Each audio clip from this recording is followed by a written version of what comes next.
Fairmont Avenue and Corinthian Avenue, and that was basically the boundaries of the neighborhood.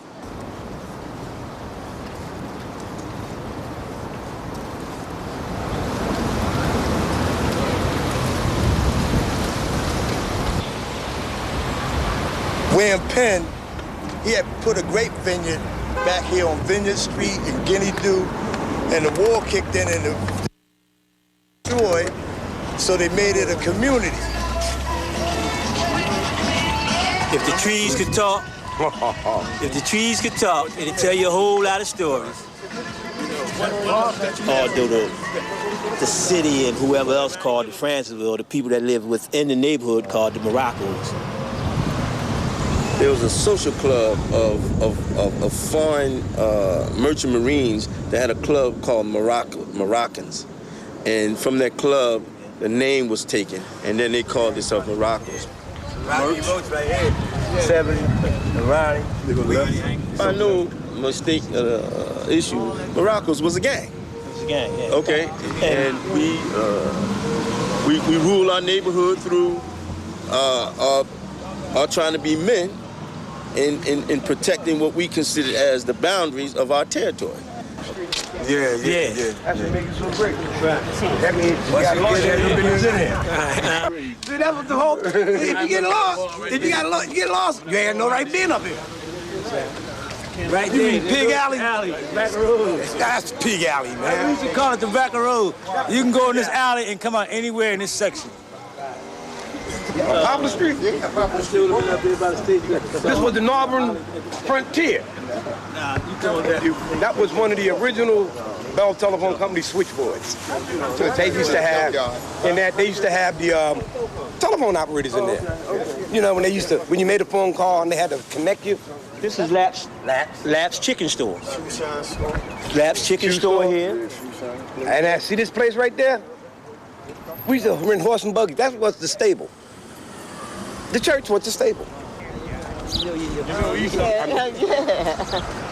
You know Little Wooly, right? How you doing?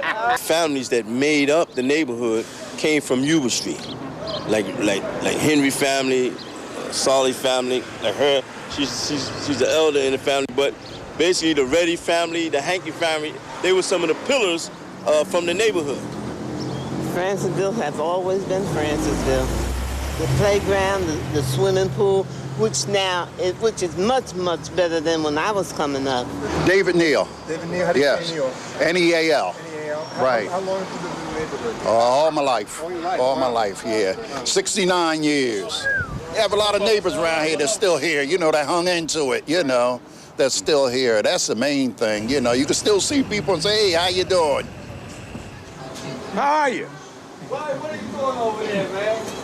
I'm giving them a history of my avenue. That's good, that's good. 16th and Fairmount, 16th and Girard, okay? Ridge coming in between was one of the most frequented arteries in the community because it had all the stores and all the shops.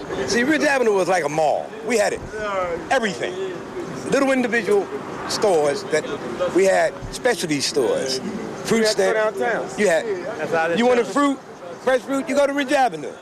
See, this is a major thoroughfare from Roxborough to New Jersey. It's going down the ridge and over the bridge. And here you could get first class everything, both sides of the streets. You can name it. It was here, both sides. And then when the expressway and stuff came and they bypassed, this vein sort of dried out. You have what you have today. But this is a major thoroughfare. You could buy denim here that was blue for 6 months, right here.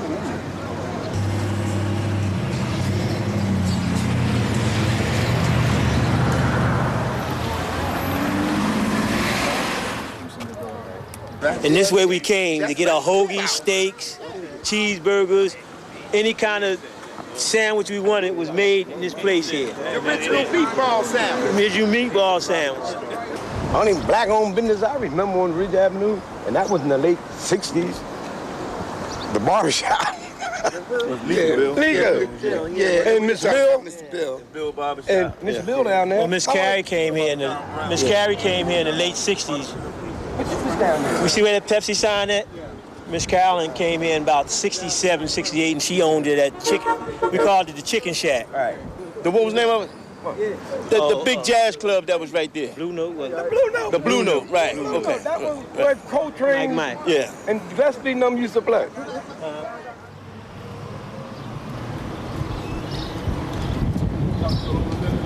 How long have I lived here? In this house?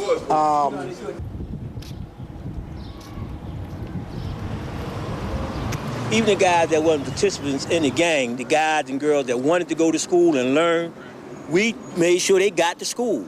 We made sure they got home from school. Ben Franklin was down here, Starter Flasher was there. And basically for us to get to school, we all met here, and that's how we got to school. Down 15th Street, the Ben Franklin, the Starter Flasher. And the same way, at 2:30 we met here, went back down to school to bring people back up. Mind you that we had to fight to get to school. Yeah, we had to fight to get to school. Fight in school and fight to get back. Yeah, hey, we're gonna pull up about 10 minutes, man. So we gotta roll. With the truck. A lot of history on that pole. Basically, I'm sorry for the right that I participated in against another black man in regards to the negative reasons for why we fought against one another. Because there were some lives that were taken and there were some hardships that involved people's families. They wanted to get all the gangs in the city to sit across from one another and try to dilute all this negative stuff that was going on. And if you remember or not, that was held at the old Farmers Market right here on Ridge Avenue. House of Moses and Sister Falak Fatah felt like if it could happen anywhere, it could happen here in Morocco.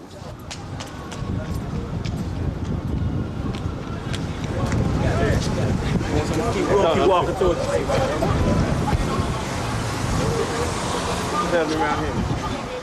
Another aspect of the politicizing of the community was when we as a gang was asked to participate in the desegregation of the Girard College, okay, through late Cecil B. Moore, where we were asked to help march around the Girard College and picket at the Girard College so that it could be desegregated. I don't think none of us was there knew what picketing meant. He just came in and said, come on. We're going up here, and we're going to open this college up for y'all. And I said, wait a minute, man. Walking around in a circle? And Calhoun said, damn, this shit. You said we can go into college. He said, yeah. Calhoun said, come on, get the crew. Over the wall. Let's go. And they beat the living shit out of us on cops. I still remember Calhoun asking guy, y'all keep telling me to get an education, but you keep beating me up every time I come to school.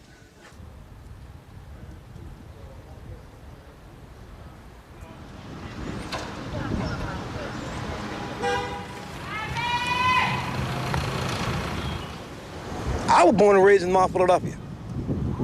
I never moved. But they tell me I don't live in North Philadelphia no more. You understand what I'm saying? People today don't like North Philadelphia.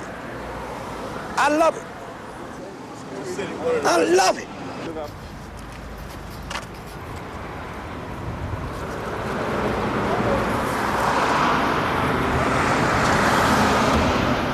And around 1960, what they were going to put projects in Francisville, but they were going to tear down everybody's house, and they're going to put these high-rise, these huge high-rise. And we have people in this community that own their properties that said, no.